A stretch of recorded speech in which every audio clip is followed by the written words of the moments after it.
Hello everyone, good morning, सुप्रभात and welcome back to my channel. I am Pooja और आज हम बात करने वाले हैं 16th and 17th of March के करंट अफेयर्स के बारे में। कल संडे था तो संडे को करंट अफेयर्स नहीं हुए थे, लेकिन मैंने आप लोगों के साथ दो इम्पॉर्टेंट वीडियो शेयर किए थे।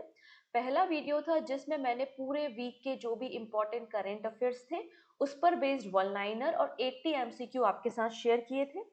ठीक है, पहला वीडियो था। फिर सेकेंड वीडियो में मैंने आप लोगों के लिए लेकर आए थे बैंकिंग करंट अफेयर्स, मतलब अगर सेबी ने या इरडई ने या आपके आरबीआई ने कोई नए इनिशिएटिव लॉन्च किए हैं, अलग अलग बैंक्स ने कुछ नए इनिशिएटिव लॉन्च किए हैं, तो वो सारी बातें उस वीडियो में मैंने डिस्कस की थी। तो मैंने कल आप लोगों के साथ दो वीडियो शेयर किए थे। अगर आपने नहीं देखे हैं तो प्लेलिस्ट में जाके देख लेना और क्वेश्चंस को जरूर अटेंड कीजिएगा जिससे आपका रिवीजन हो जाए। ठीक है, और उन दोनों क्लासेस की पीडीएफ भी पूजा जैन क्लासेस एप्लीकेशन पे अवेलेबल है। आई डोंट नो, बच्चे मैसेज करते हैं कुछ कि उनको पीडीएफ मिल ही नहीं रही है, वो मेरे एप्लीकेशन को ही बकवास बोल देते हैं। तो बेटा, मेरा एप्लीकेशन बकवास है कि नहीं ये तो मुझे नहीं पता, लेकिन आपको पीडीएफ नहीं मिल रही है मतलब आप जरूर कहीं ना कहीं कैपेबल नहीं है। इतना रॉकेट साइंस नहीं है कि हमें इसरो की तरह स्पेस मिशन में डॉकिंग अनडॉकिंग करनी है जैसे कि सक्सेसफुली कंडक्ट हुआ है। हमको केवल एप्लीकेशन डाउनलोड करनी है प्ले स्टोर से, फिर फ्री नोट्स सेगमेंट में जाना है। जब फ्री नोट्स में जाओगे आप तो फ्री नोट्स में आपको एवरी मंथ के जो डेली करंट अफेयर्स की पीडीएफ होती है वो भी अवेलेबल है free of cost. Weekly banking current affairs PDF available है और वीकली नॉर्मल जो हमारे करंट अफेयर्स की पीडीएफ होती है वो भी अवेलेबल है। सब कुछ फ्री है, इजिली आप डाउनलोड कर सकते हैं उसमें, इसमें कुछ भी रॉकेट साइंस नहीं है। ठीक है, तो आइए हम स्टार्ट कर लेते हैं आज के करंट अफेयर्स को। सबसे पहले तो हमें 16th ऑफ मार्च का इम्पोर्टेंट डे देखना है। इम्पोर्टेंट डे के अलावा हमें बात करनी है, यूनेस्को ने 6 न्यू साइट्स को शामिल किया है अपनी टेंटेटिव लिस्ट में। तो भारत की वो 6 नई साइट्स कौन सी है जो टेंटेटिव लिस्ट में शामिल हुई है। फिर हमें बात करना है यहाँ पर डब्ल्यूपीएल के बारे में। डब्ल्यूपीएल रिसेंटली कंक्लूड हो चुका है। नेक्स्ट हम बात करेंगे एमपी लेड मतलब MPLADS फंड के बारे में। ये फंड क्या होता है, कौन सा राज्य टॉप पर है, वो सारी बातें हमें डिस्कस करनी है। मतलब काफी कुछ नया सीखने को, नया जानने को मिलने वाला है। सो वीडियो को एंड तक देखिएगा। एंड में क्वेश्चन ऑफ द डे भी है जिसका आंसर आप लोग मुझे कमेंट सेक्शन में बता सकते हैं। क्लियर है मैटर इतना? तो जल्दी से एक बार लिंक को शेयर कर दो। जितने भी आपके दोस्त हैं, यार हैं, बंधु हैं, जितने भी वनडे एग्जाम की प्रिपरेशन कर रहे हैं, सभी वनडे एग्जाम की प्रिपरेशन के लिए ये करंट अफेयर्स महत्वपूर्ण है, यूजफुल है। तो आप लिंक को शेयर कर सकते हैं और टेलीग्राम की लिंक डिस्क्रिप्शन में जहां पे पीडीएफ मिल जाएगी आप डाउनलोड कर लीजिएगा। ठीक है, सो स्टार्ट करते हैं 16 मार्च से। 16 मार्च 1995, 1995 वो दिन है जब पहली बार भारत में ओरल पोलियो वैक्सीनेशन की शुरुआत हुई थी। हम 16 मार्च को नेशनल वैक्सीनेशन डे सेलिब्रेट करते हैं जिससे लोगों को वैक्सीनेशन के बारे में अवेयरनेस दिलाई जा सके कि वैक्सीनेशन कराना कितना ज्यादा इंपॉर्टेंट है। ना बात करते हैं कि पहली वैक्सीन किसने बनाई थी। तो पहली वैक्सीन 1796 में पहली वैक्सीन तैयार की गई थी बाय द एडवर्ड जेनर। और एडवर्ड जेनर की जो वैक्सीन थी वो स्मॉल पॉक्स के लिए थी। और एक 8 साल का बच्चा था जिसका नाम था जेम्स फिप्स, इस पर इस वैक्सीन को ट्राई करने का काम किया गया था। भारत में पहला जो वैक्सीनेशन कैंपेन है अगेंस्ट स्मॉल पॉक्स वो 1893 में स्टार्ट किया गया था।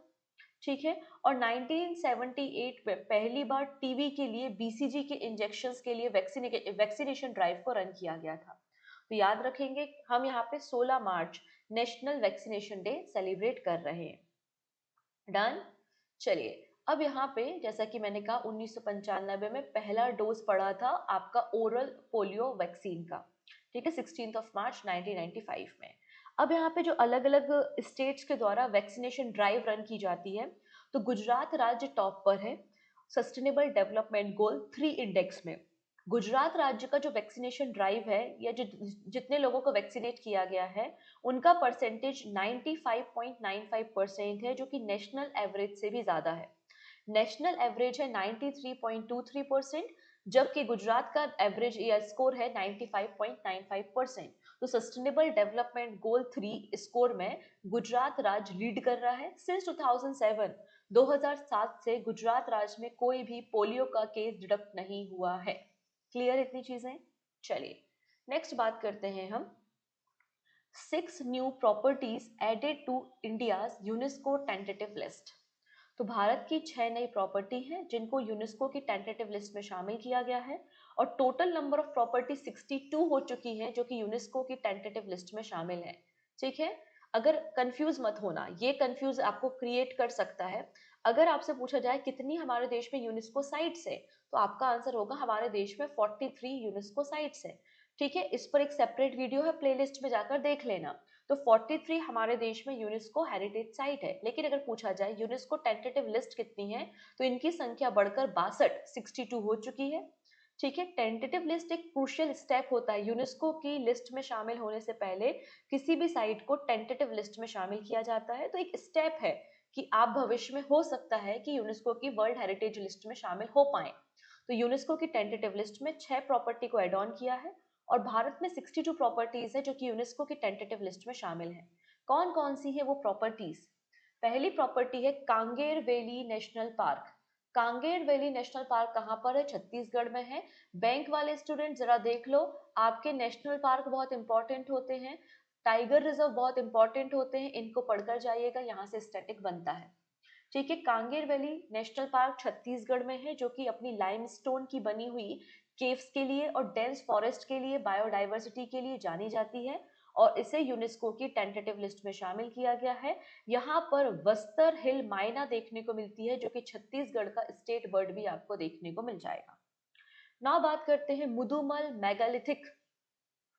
मेगालिथिक मतलब जो आपके बड़े बड़े स्टोन के बने हुए इस तरीके से जो आर्किटेक्ट या इंफ्रास्ट्रक्चर है, इनको मेगालिथिक कहा जाता है। ठीक है, तो मुदुमल मेगालिथिक मेनहर्स, ठीक है, ये तेलंगाना राज्य में है, प्री हिस्टोरिक एज से संबंधित है।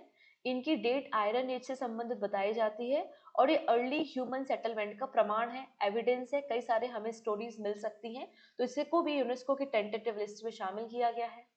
अब अशोक, अशोक के कई सारे एडिक्ट्स, अशोक की साइट्स आपको पूरे भारतवर्ष में देखने को मिल जाएंगी।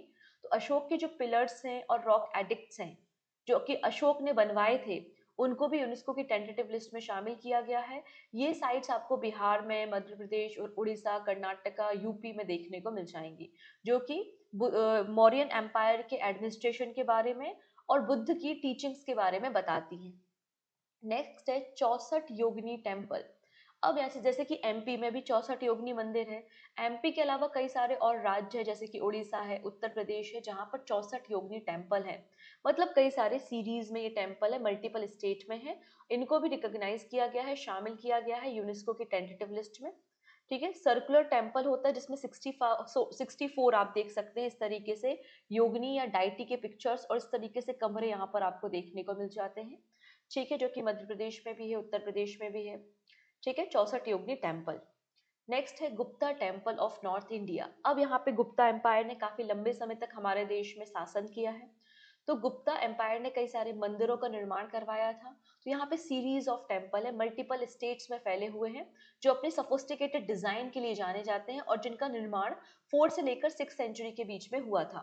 तो गुप्ता टेम्पल का भी जो इम्पोर्टेंस है, इंडिया के जो आर्किटेक्ट हैं उनको समझने के लिए इन टेम्पल्स को भी यूनेस्को की टेंटेटिव लिस्ट में शामिल किया गया है। इसमें कुछ बहुत ही प्रोमिनेंट, बहुत ही इंपॉर्टेंट टेम्पल्स है, जैसे कि 10 अवतार टेम्पल। 10 अवतार टेम्पल का रिलेशन गुप्ता एम्पायर से है, देवघर में। ठीक है, पार्वती टेम्पल नचरा कुटार, नचना कुटार में आपको देखने को मिल जाएगा, इसका रिलेशन भी गुप्ता एम्पायर से है। ना बात करते हैं palace and forts of Bundelas. तो बुंदेला खूब लड़ी मर्दानी, वो तो झांसी वाली रानी थी, आपने सुना होगा। बुंदेला राजाओं के बारे में, चंदेल राजाओं के बारे में आपने सुना होगा। ये सब बुंदेलखंड के रीजन में मध्य प्रदेश और उत्तर प्रदेश में आपको देखने को मिलते हैं। तो इन्होंने कई सारे पैलेस बनाए थे, कई सारे फोर्ट्स का निर्माण कराया था एमपी और यूपी में। तो यहाँ पे जो नंबर ऑफ फोर्ट्स है, जो कि स्पेशली ओरछा मध्य प्रदेश में है, दतिया उत्तर प्रदेश में है, जो कि राजपूत और मुगल आर्किटेक्ट का कॉम्बिनेशन है, इनको भी टेंटेटिव लिस्ट में शामिल किया गया। जैसे कि ओरछा में आपको देखने को मिलता है जहांगीर महल, क्योंकि मुगल राजा जहांगीर और बुंदेल के राजा का काफी अच्छा संबंध थे, उनके रिलेशंस थे, दोस्ती थी। इसलिए अपने दोस्त, जब उसका उनका दोस्त मतलब जहांगीर जब ओरछा विजिट करने आ रहे थे, तो उनके लिए जहांगीर महल बनवाया था। और ऐसा बताते हैं कि वो एक रात जहांगीर महल में रुके थे, उसके बाद वो एक कैंपेन के लिए निकले और फिर रास्ते में उनकी मृत्यु हो गई। तो उस महल को केवल एक ही बार इस्तेमाल किया गया है, तब से फिर वो महल खाली है, उस पर कभी कोई रुका ही नहीं। तो जहांगीर महल आपको देखने को मिलता है ओरछा मध्य प्रदेश में। गोविंद महल दतिया में देखने को मिलता है, जो कि मुगल और राजपूत आर्किटेक्ट का कॉम्बिनेशन आपको देखने को मिलेगा। तो इन फोर्ट्स को, इन पैलेस को भी यूनेस्को की टेंटेटिव लिस्ट में शामिल किया गया है। क्लियर है? तो कौन कौन सी साइट्स हो गई हैं? कांगेर वैली नेशनल पार्क है, मुदुमल मेगालिथिक साइट्स है, अशोक के पिलर्स हैं, एडिक्ट्स हैं, 64 योगिनी टेम्पल है, गुप्ता टेम्पल्स हैं और आपके पैलेस हैं बुंदेला एम्पायर के। तो ये 6 साइट्स है जिनको यूनेस्को की टेंटेटिव लिस्ट में शामिल किया गया है। हमारे देश में टोटल 43 यूनेस्को साइट्स आपको देखने को मिल जाएंगे, जिसमें से 35 कल्चरल साइट है, 7 नेचुरल साइट और एक मिक्स साइट आपको देखने को मिल जाएगी। 2024 में पहली बार 46 नंबर की UNESCO world heritage site committee की मीटिंग भारत ने होस्ट की थी, जिसमें हमारे देश को 43 नंबर की यूनेस्को साइट आसाम में देखने को मिली थी। आसाम में अहोम डायनेस्टी की बरियल साइट है जिसका नाम है चराइदेव मैडम। ठीक है, डन इतनी चीजें। चलिए नेक्स्ट बात करेंगे WPL के बारे में। वीमेंस प्रीमियर लीग, जैसे कि IPL होता है वैसे WPL होता है। WPL का रिसेंटली 3rd एडिशन कंक्लूड हुआ है, तीसरा एडिशन खत्म हुआ है। ठीक है, फाइनल खेला गया था मुंबई इंडियंस के बीच में और दिल्ली कैपिटल्स के बीच में। तो मुंबई इंडियन ने डिफीट किया है दिल्ली कैपिटल को और दूसरी बार वीमेंस प्रीमियर लीग के टाइटल को लिफ्ट किया है। ठीक है, 2023 में पहला एडिशन हुआ था, तब भी मुंबई इंडियंस जीती थी। 2024 में रॉयल चैलेंजर बेंगलुरु RCB जीता था और 2025 में वापस से मुंबई इंडियंस जीता है। तो ये सेकेंड एडिशन मुंबई इंडियंस का आपको देखने को मिलेगा और इन्होंने दिल्ली कैपिटल को हराया है। फाइनल जो है वो कहां पर खेला गया था? मुंबई में खेला गया था।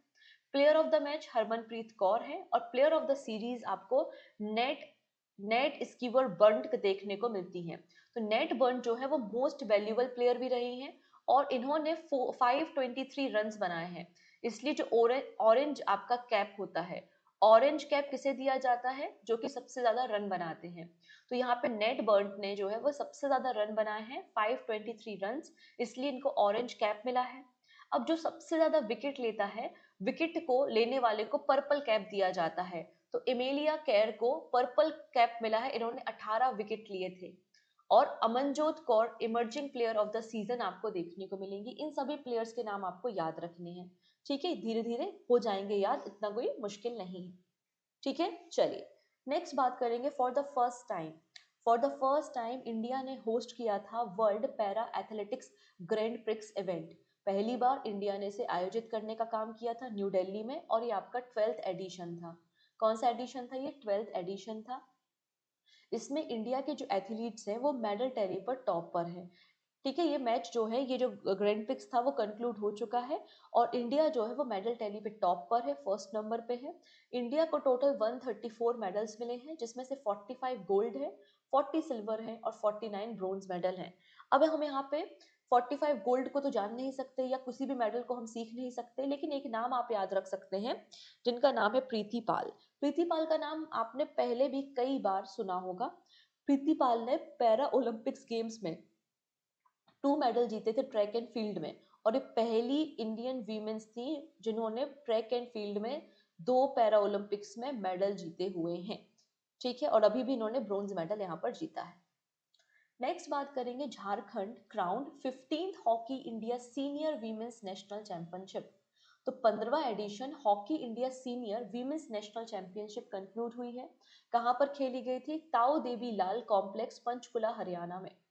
ठीक है, जिसमें झारखंड जीत गया है।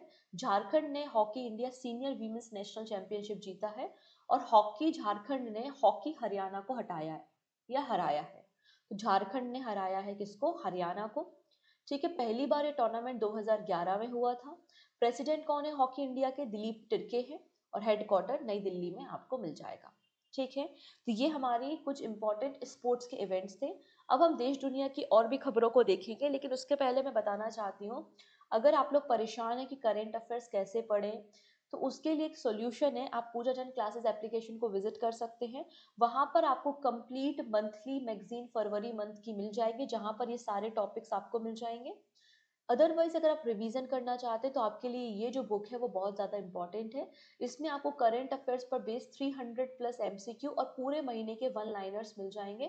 तो आप इस बुक को डाउनलोड कर सकते हैं पूजा जैन क्लासेस एप्लीकेशन पे, ठीक है, और ये प्रिंटेबल फॉर्मेट में आपको अवेलेबल हो जाएगा, ठीक है।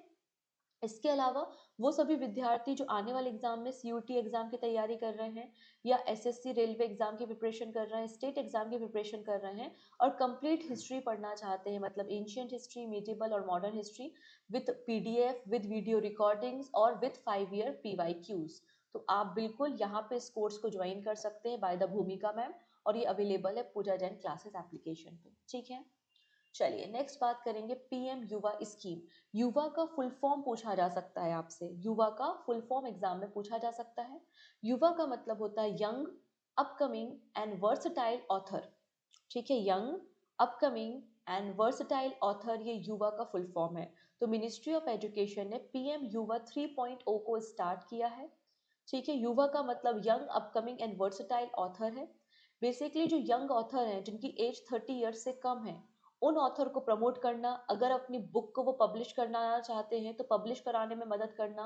बेसिकली हमारा टारगेट है रीडिंग, राइटिंग और बुक कल्चर को इन्हांस करना। इसलिए पीएम युवा स्कीम की शुरुआत हुई थी और ये तीसरा फेज स्टार्ट हो चुका है, जिसमें आपके जो जाने माने पहचाने ऑथर होते हैं जिनको काफ़ी अनुभव होता है, वो यंग ऑथर को ट्रेन करने का काम यहाँ पर करते हैं। इस बार की जो थीम है वो 3 फोकस है, 3 फोकस थीम्स आपको देखने को मिल जाएंगी। कौन कौन सी? पहली थीम है Indian knowledge system, second theme आपको मिल जाएगी maker of modern India 1950 to 2025 और Indian diaspora role in nation building. ये आपको 3 थीम्स देखने को मिलेंगी। ये जो पीएम युवा स्कीम है ये नेशनल एजुकेशन पॉलिसी के साथ अलाइन है और इसको इम्प्लीमेंट करने का काम नेशनल बुक ट्रस्ट कर रहा है, ठीक है। चलिए अब यहाँ पे देखो, ISRO, Indian space research organization, Bharat के लिए सैटेलाइट लॉन्च करता है, बिल्कुल कोई दिक्कत नहीं है, करने दो, हमारे लिए सैटेलाइट कौन लॉन्च करेगा? इसरो लॉन्च करेगा। तो इसरो भारत के लिए सैटेलाइट लॉन्च करता है, लेकिन भारत के साथ साथ हम अलग अलग देशों के भी सैटेलाइट्स को भी लॉन्च करते हैं। जब हम अलग अलग देशों के या फिर कमर्शियल सैटेलाइट को किसी प्राइवेट कंपनी के सैटेलाइट को लॉन्च करते हैं तो बदले में इसरो को क्या होता है? रेवेन्यू जनरेट होता है। तो यही बात यहाँ पर मेंशन की गई है कि इसरो ने $143 मिलियन, $143 मिलियन फंड जुड़ाया है या फिर रेवेन्यू जनरेट किया है from the foreign satellite launch, ठीक है, मतलब दूसरे देशों के सैटेलाइट को लॉन्च करके। डिपार्टमेंट ऑफ स्पेस ने हमको इंफॉर्मेशन दी है कि इन अ डिके, मतलब पिछले 10 सालों की अगर बात की जाए तो यहाँ पर अगर आप देखेंगे तो टोटल 393 फॉरेन सैटेलाइट्स को और 3 कस्टम सैटेलाइट्स को लॉन्च किया गया है बाय द इसरो, ठीक है। 2015 से 2024 तक का डेटा लिया गया है और हमने जो भी मिशन लॉन्च किए हैं वो इसरो के पीएसएलवी हो गया, एसएसएलवी हो गया या LVM-3 हो गया, इन रॉकेट की मदद से लॉन्च किया गया है। अभी तक हमने 34 कंट्रीज के सैटेलाइट को लॉन्च कर चुके हैं और $143 मिलियन हमने फंड रेज किया है फॉरेन सैटेलाइट को लॉन्च करके, ठीक है। नेक्स्ट, अब यहाँ पे एक और डिस्कवरी सामने आई है, सैटर्न के नए चंद्रमा को डिस्कवर किया गया है और एक दो नहीं, 128 128 128 न्यू मून्स को डिस्कवर किया गया है जो कि सैटर्न को ऑर्बिट करते हैं, शनि ग्रह के चंद्रमा हैं ये। और शनि ग्रह के टोटल जो आप कह सकते हो कि सैटेलाइट हो चुके हैं वो कितने हो चुके हैं? 274, और इसने जुपिटर को कई कई पीछे छोड़ दिया है। जुपिटर के पास जो नंबर ऑफ मून्स है वो केवल 95 है, जबकि सैटर्न के पास अब नंबर ऑफ मून्स हो चुके हैं 274। तो टीम थी, रिसर्चर्स थे, साइंटिस्ट थे, इन्होंने 128 नए मून की डिस्कवरी की है सैटर्न पे, और सैटर्न पे नंबर ऑफ मून्स आपको देखने को मिलेंगे 274। पहला जो चंद्रमा का मतलब सैटर्न का चंद्रमा है और जो सैटर्न का सबसे बड़ा चंद्रमा है उसका नाम टाइटन है। टाइटन की खोज 1655 1655 में की गई थी, ठीक है। चलिए अब आरबीआई, आरबीआई ने कुछ समय पहले 2 इनिशिएटिव लॉन्च किए थे, प्रभा और सारथी, ठीक है। तो प्रभा और सारथी किसके इनिशिएटिव है? आंसर हो जाएगा आपका reserve bank of India, RBI के इनिशिएटिव है। तो आरबीआई के जो डिजिटल ट्रांसफॉर्मेशन इनिशिएटिव्स हैं तो इन्हें प्राइज मिला है, digital transformation award 2025, London UK में इनको अवार्ड दिया गया है। तो reserve bank of India has awarded the digital transformation award by the central banking London UK क्योंकि इन्होंने सक्सेसफुली इम्प्लीमेंट किया था प्रभा और सारथी एप्लीकेशन को। और यहाँ पे आरबीआई की जो इन हाउस आईटी टीम है, मतलब आरबीआई की ही आईटी टीम ने इसको तैयार करने का काम किया था। चलिए अब बात करते हैं कि क्या होता है सारथी एप्लीकेशन। अब आरबीआई के अंदर कितना सारा काम होता है, आरबीआई की सब्सिडरी है, आरबीआई के अलग अलग डिपार्टमेंट हैं, तो इन सभी डिपार्टमेंट के अंदर वर्क का फ्लो तो होता होगा। कोई भी एप्लीकेशन फॉर्म है एक एक डिपार्टमेंट से दूसरे डिपार्टमेंट में जाती ही होगी, ऐसा तो होता ही है ना। हम किसी कंपनी में काम करते हैं तो हमारे जितने भी डिपार्टमेंट हैं, जितने लोग अधिकारी काम कर रहे हैं, सबके बीच में एप्लीकेशन तो जाएगी, फाइल जाएगी। तो ये जो इंटरनली इनफ्लो हो रहा है डॉक्यूमेंट का, इसको पेपरलेस करने के लिए सारथी को लॉन्च किया गया था। मतलब डिपार्टमेंट के अंदर जो भी डॉक्यूमेंट आ रही है, रिपोर्ट्स आ रहे हैं, वो डिजिटल फॉर्म में आए जिससे पेपर वेस्ट ना हो। ठीक है, तो सारथी एप्लीकेशन एक डिजिटल वर्क फ्लो सिस्टम है। इसको 2023 में डिजाइन किया गया था, जो कि एम्प्लॉय को सिक्योरली स्टोर करने और डॉक्यूमेंट को शेयर करने की फैसिलिटी प्रोवाइड करता है। ठीक है, इसके अलावा अगर हम बात करते हैं तो ये इंटरनल वर्क फ्लो सिस्टम आपका सारथी है। अगर हम बात करें एक्सटर्नल वर्क फ्लो के बारे में, तो एक्सटर्नल वर्क फ्लो के लिए डॉक्यूमेंट भेजने के लिए प्रभा पोर्टल है। प्रभा को मई 2024 में लॉन्च किया गया था। इसमें पर्पस केवल इतना ही है कि पेपरलेस करना है और सारी चीज़ों को सिक्योर, ट्रांसपेरेंट और डिजिटल करना है। ठीक है, डन इतनी चीज़ें। चलिए नेक्स्ट बात करेंगे हम L I C, new India assurance and GIC। इन्हें वापस से शामिल किया गया है, रिटेन किया गया है domestic systematically important insurance company की लिस्ट में फॉर 24-25। और ये फैसला IRDAI ने लिया है। Insurance regulatory and development authority of India ने रिसेंटली तीनों कंपनी, जिनका नाम है LIC life insurance corporation of India, general insurance corporation of India GIC, और आपका न्यू इंडिया एश्योरेंस लिमिटेड, इन तीनों इंश्योरेंस फर्म्स को domestic systematically important insurer recognize किया है वापस से 2024-25 में। देखिए ये होता क्या है, ऐसी कोई बड़ी कंपनी जिसके पास बहुत ज़्यादा कैपिटल है, काफ़ी ज़्यादा असेट्स है, और अगर वो कोलैप्स हो जाती है, अगर वो कंपनी डिस्ट्रॉय हो जाती है, तो हमारी कहीं ना कहीं फाइनेंशियल स्टेबिलिटी पे खतरा है, जो हमारे देश की फाइनेंशियल स्टेबिलिटी को डैमेज कर सकती है। तो ऐसी बड़ी कंपनीज को, ऐसे बड़े बैंक्स को हम रिकॉग्नाइज करते हैं as a domestic systematically important insurers की कैटेगरी में या बैंक्स की कैटेगरी में। क्लियर है? तो इंश्योरर हुज फेलियर और distress could cause significant disruption to the domestic financial system, इन्हें रिकॉग्नाइज किया जाता है। IRDAI ने जो कॉन्सेप्ट लेकर आया है, डोमेस्टिक सिस्टमेटिकली इंपॉर्टेंट इंश्योरर का जो कॉन्सेप्ट है, वो IRDAI लेकर आया है 2021-22 में। अगर हम IRDAI के बारे में बात करें, तो insurance regulatory and development authority of India का फॉर्मेशन RN मल्होत्रा कमेटी की रिकमेंडेशन से हुआ था। RN मल्होत्रा कमेटी बनी थी इंश्योरेंस सेक्टर में रिफॉर्म करने के लिए, और 1993 में कमेटी का फॉर्मेशन हुआ, जिसके बाद IRDAI का फॉर्मेशन हुआ। IRDAI पहले एक ऑटोनोमस बॉडी थी जो मिनिस्ट्री ऑफ फाइनेंस के अंदर काम करती थी 1999 में, और उसके बाद इसे एक स्टैच्यूटरी बॉडी बनाया गया 2000 में। तेलंगाना हैदराबाद में इसका हेडक्वार्टर है। और यहाँ पर पहले इसका नाम insurance regulatory and development authority नहीं था, इसका पुराना नाम insurance regulatory and development authority मतलब IRDA था। बाद में इसका नाम IRDAI करा। तो ये कब हुआ? ये 2014 में नाम को चेंज किया गया। ठीक है, चलिए अगली कहानी समझेंगे, decline in MP let's fund. अब यहाँ पे देखिएगा, जैसे कि हमारे लोकसभा हो गए और हमारी राज्यसभा हो गई, तो लोकसभा और राज्यसभा में क्या होता है, MP होते हैं। MP मतलब पार्लियामेंट, मेंबर ऑफ पार्लियामेंट। ये कहीं ना किसी कॉन्स्टिट्यूएंसी से आते हैं, मतलब इनका अपना एक निर्वाचन क्षेत्र होता है। तो ये MP अगर अपने निर्वाचन क्षेत्र में, अपने कॉन्स्टिट्यूएंसी में डेवलपमेंट वर्क कराते हैं, अपने डेवलपमेंट वर्क को कंप्लीट कराने के लिए और वहां पर रहने वाले लोगों की फाइनेंस जो भी नीड्स हैं उनको फुलफिल करने के लिए MP लेड फंड दिया जाता है। हर साल 5 करोड़ रुपए हमारे जो MPs हैं उनको फंड दिया जाता है आपके कॉन्स्टिट्यूंसी में डेवलपमेंट करने के लिए। तो जो लेटेस्ट डेटा है वो ministry of statics and programme implementation ने रिलीज किया है। इसमें बताया है ये जो MP लेड है, MP लेड का मतलब है member of parliament local area development scheme fund. इसमें डिक्लाइन देखने को मिला है 17वीं लोकसभा के कंपैरिजन में, 16वीं लोकसभा की कंपैरिजन में 17वीं लोकसभा में। इसमें कहा है कि 17th लोकसभा में जो टोटल है वो 4510 करोड़ रुपीस यहाँ पर MP लेट फंड में दिए गए हैं। इसमें से केवल 65.2% यहाँ से डिक्लाइन हुआ है 16वीं लोकसभा के कंपैरिजन में, बिकॉज ऑफ कोविड बताया जा रहा है। ठीक है, यहाँ पे जो एमपी है फ्रॉम उत्तर प्रदेश, महाराष्ट्र, वेस्ट बंगाल, इन्हें सबसे ज्यादा एमपी लेड फंड मिला हुआ है। वहीं दिल्ली, हरियाणा, पंजाब को लोवेस्ट मतलब मिनिमम एमपी लेड फंड दिया गया है अपनी कॉन्स्टिट्यूंसी में डेवलपमेंट करने के लिए। 17वीं लोकसभा में अगर आप देखेंगे तो 1679 करोड़ रुपीस यहाँ पे इंफ्रास्ट्रक्चर, रेलवे, रोड, ब्रिज के लिए अलॉटमेंट किया गया है। आपको यहाँ पे सारा डेटा मिल जाएगा, कितना कितना बजट है, किस किस के लिए है। जैसे कि रेलवे के लिए 1679 करोड़ रुपीस है, अदर पब्लिक फैसिलिटी के लिए 1129 करोड़ रुपीस है, एजुकेशन के लिए 365 करोड़ रुपीस है।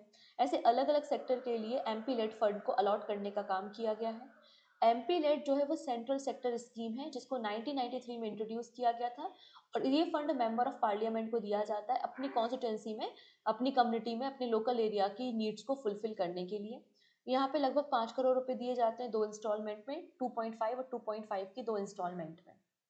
नाउ बात करते हैं पीएम सूर्य घर मुफ्त बिजली योजना के बारे में। तो पीएम सूर्य घर मुफ्त बिजली योजना की रिपोर्ट पब्लिश हुई है। इस रिपोर्ट में कहा गया है कि 10 लाख घर ऐसे हैं जिनके ऊपर सोलर पावर पैनल को इंस्टॉल किया गया है, और 47 एप्लीकेशन ऐसी हैं जो रिक्वेस्ट कर रही हैं पैनल को इंस्टॉल करने के लिए। मतलब लगातार सोलर डिमांड हमारे देश में इंक्रीज हो रही है।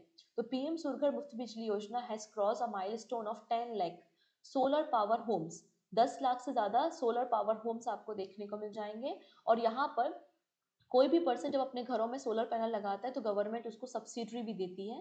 तो यहाँ पे बताया गया है कि 4770 करोड़ रुपीस की सब्सिडी भी डिस्ट्रीब्यूट की गई है। 10 मार्च 2025 तक 10 लाख घर ऐसे थे जिनके ऊपर रूफटॉप सोलर पैनल को इंस्टॉल किया गया है, जिससे जो इनकी कन्वेंशनल इलेक्ट्रिसिटी डिमांड है वो कम हुई है। और 47 लाख ऐसे हैं घर हैं जिन्होंने एप्लीकेशन दी है अपने घरों पे रूफटॉप पैनल इंस्टॉल करने के लिए। और अभी तक 4770 करोड़ रुपए डिसवर्स किए हैं डायरेक्ट बेनिफिट अकाउंट से, डायरेक्ट बेनिफिट ट्रांसफर से अकाउंट में भेजे गए हैं। सबसे ज्यादा जो सोलर इंस्टॉलेशन हुआ है वो कहाँ पर हुआ है? गुजरात में। गुजरात के बाद उत्तर प्रदेश और केरला आपको देखने को मिल जाएगा। ठीक है, नेक्स्ट है north east centre for technology application and reach. अब इसका टेम्पररी कैंपस ऑलरेडी काम कर रहा था, ये ऑर्गेनाइजेशन 2012 से काम कर रहा है, लेकिन इसका कोई परमानेंट कैंपस नहीं था। फाइनली परमानेंट कैंपस का फाउंडेशन स्टोन रखा गया है मेघालय में। ठीक है जी, शिलोंग में। तो union minister of science and technology recently laid the foundation stone of north east centre for technology and application and reach permanent campus in Shillong. ये जो बॉडी एक ऑटोनोमस बॉडी है जो डिपार्टमेंट ऑफ साइंस और टेक्नोलॉजी के अंदर काम करती है। ठीक है, और इसका पर्पस है नॉर्थ ईस्टर्न एरिया में डेवलपमेंट करना।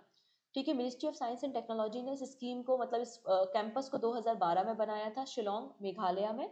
लेकिन ये जो कैंपस था ये मतलब ये जो कैंपस है बनाया था वो टेम्पररी था। सर्वे ऑफ इंडिया कैंपस के अंदर काम करता था शिलोंग में, और इसके 2 और ब्रांचेस थी दिल्ली और अगरतला में। अब इसका खुद का परमानेंट ऑफिस यहाँ पे तैयार किया जा रहा है जो कि टेक्नोलॉजिकल एडवांसमेंट पे काम करेगा, प्रमोट करेगा, सोशल इकोनॉमी डेवलपमेंट करेगा। इसके अलावा जो इंस्टीट्यूशनल और ग्रॉस रूट लेवल पे जो भी इनिशिएटिव्स में गैप रहता है तो उन गैप्स को फुलफिल करने का काम करेगा, और बैम्बू कल्टीवेशन को बढ़ाना इनका एजेंडा आपको देखने को मिल जाएगा। नेक्स्ट है यहाँ पर स्पाडेक्स मिशन सक्सेसफुली अनडॉक। तो यहाँ पे हमने क्या किया था, 2 सैटेलाइट हमने भेजे थे। पहले हम इन दोनों सैटेलाइट को हमने क्या किया, इन दोनों सैटेलाइट को हमने कनेक्ट किया जिसको हमने डॉकिंग कहा। अब डॉकिंग करने के बाद हम इसको अलग कर रहे हैं जिसको हमने क्या कहा है, अनडॉकिंग कहा है। तो इसरो ने successfully, Indian space research organization ने सक्सेसफुली डॉकिंग भी कर ली है और अनडॉकिंग भी कर ली है दोनों सैटेलाइट की। और भारत 4th नंबर की कंट्री है जो कि इस टेक्नोलॉजी का इस्तेमाल करता है। पहले नंबर पे यूएसए है, फिर रशिया है, और फिर चाइना आपको देखने को मिल जाएगा। ठीक है जी, अगर हम बात करते हैं कौन कौन सी सैटेलाइट थी, तो 2 सैटेलाइट थी। एक थी चेजर और दूसरी थी टारगेट। तो जो एक टारगेट है, चेजर उसको चेस करेगा और दोनों जाके जुड़ जाएंगे जिसको डॉकिंग कहेंगे, और फिर दोनों अलग हो गए जिसको अनडॉकिंग कहा है। तो चेजर का नाम था, एक एक्टिव सैटेलाइट थी जो डॉकिंग के लिए इन्वॉल्व थी, और एक थी टारगेट। यहाँ पर ये जो आपका मिशन है इसको हमने लॉन्च किया था 30 दिसंबर को 2024 में PSLV C60 रॉकेट की मदद से सतीश धवन स्पेस सेंटर श्रीहरिकोटा से। ठीक है, ये भारत का पहला डॉकिंग और अनडॉकिंग मिशन आपको देखने को मिल जाएगा, और इसको हमने 460 किलोमीटर सर्कुलर ऑर्बिट में लॉन्च किया था जो कि 45 डिग्री इंक्लाइन था। क्लियर इतनी चीजें? डन। तो ये थे हमारे आज के सभी इंपॉर्टेंट करेंट अफेयर्स। अंत में एक क्वेश्चन ऑफ द डे है जिसका आंसर आप लोग मुझे कमेंट सेक्शन में बताना नहीं भूलेंगे। ठीक है, सभी लोगों को आंसर करना है। आपका जो क्वेश्चन ऑफ द डे होता है वो आपके रिवीजन पर्पस के लिए होता है। आई होप इतनी चीज़ें समझ में आ गई होंगी। बाकी सारे बातें हम नेक्स्ट वीडियो में करेंगे। Thank you so much, take care, और मोर अपडेट के लिए आप टेलीग्राम ज्वाइन कर लेना। ओके।